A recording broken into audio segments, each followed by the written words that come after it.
Good morning. It is Thursday, I think February 25th. So I want to check in very quickly, because we gotta do better.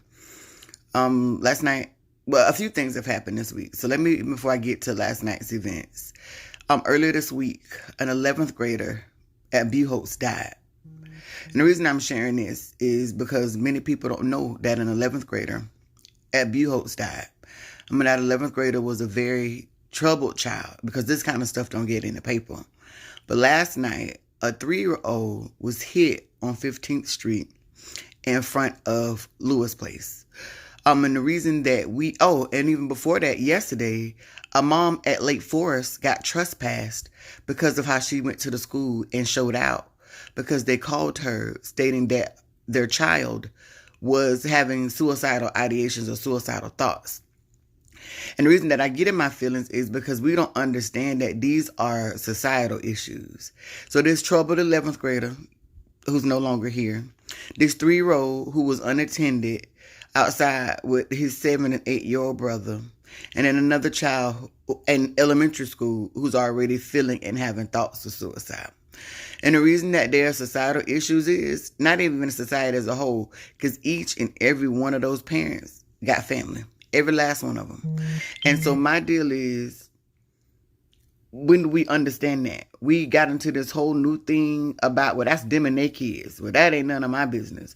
Well, last night's incidents with that 3-year-old, that impacted one of the neighbors who saw the baby get hit and ran out to 15th Street and felt like it was his fault because he couldn't get there fast enough.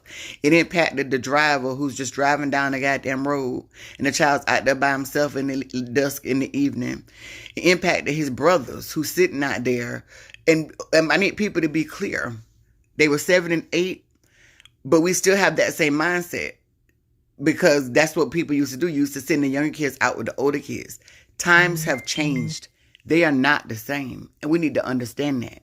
So even too, the reason I ended up involved is because Ty is a friend of mine.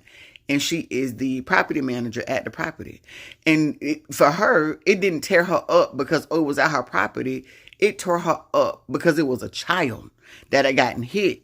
And she felt helpless. And she was trying to figure out what she could have done. Nothing. They had been sending out letters to parents letting them know the children cannot be unattended if they're under 12. And even this mom, but many people in their feelings and mad and upset. And it's a playground outside. It's not an adult ground.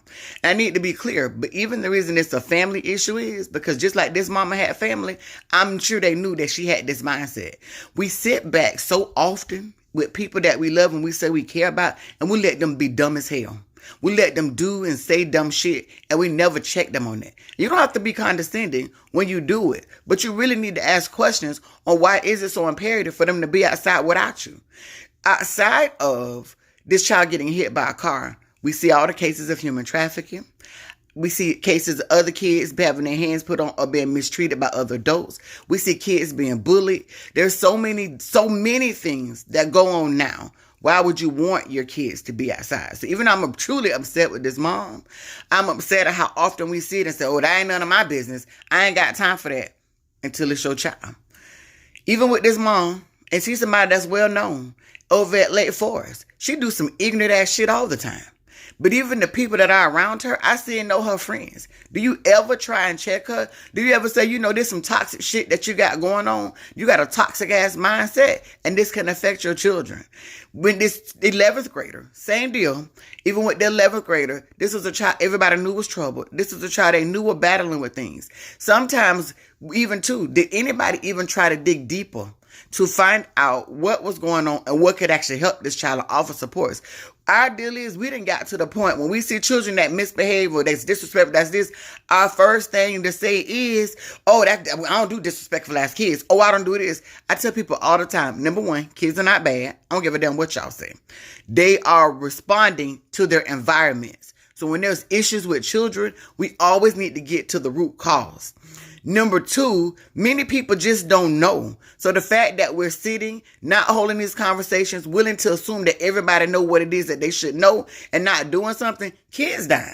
So it's bad enough when adults dying, but when do we realize and stop thinking within ourselves and think outside of ourselves and realize that we need each other in order to protect our children, but in order to protect each other?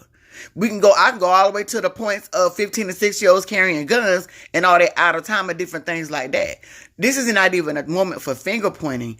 It is a moment to get you all to understand that we got to change our mindsets.